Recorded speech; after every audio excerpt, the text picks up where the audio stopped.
పరం శాంతి.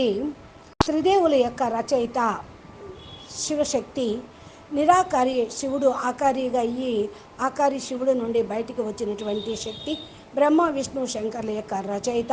బ్రహ్మపురి, విష్ణుపురి, శివపురి పైన ఉండేటువంటిది ఈమె. విష్ణు ద్వారా పాలన, బ్రహ్మ ద్వారా రచన, శంకర్ ద్వారా వినాశనము కర్తవ్యం చేయిస్తూ ఉంటుంది. ఈమెను పూర్తిగా బ్రహ్మాండము కంట్రోల్లో ఉండటము.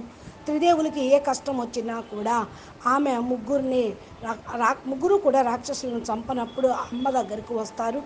అసురు సంహారం చేయటానికి ఈ శక్తి అనేక రూపాలను ధారణ చేసి అసురు సంహారం చేసి ఆమె తిరిగి ఆమె రూపంలోకి వెళ్ళిపోతుంది. ఇది ఒక బ్రహ్మాండం యొక్క విషయం కాదు. అనంతకోటి బ్రహ్మాండాల్లో ఏ ప్రాబ్లం ఉన్నా కూడా మహాశక్తి రూపంలోనే ఈమె అన్నిటినీ ఎదుర్కొంటూ ఉంటుంది. గెలాక్సీని కంట్రోల్ చేస్తుంది, అనంతకోటి బ్రహ్మాండాన్ని కంట్రోల్ చేస్తుంది.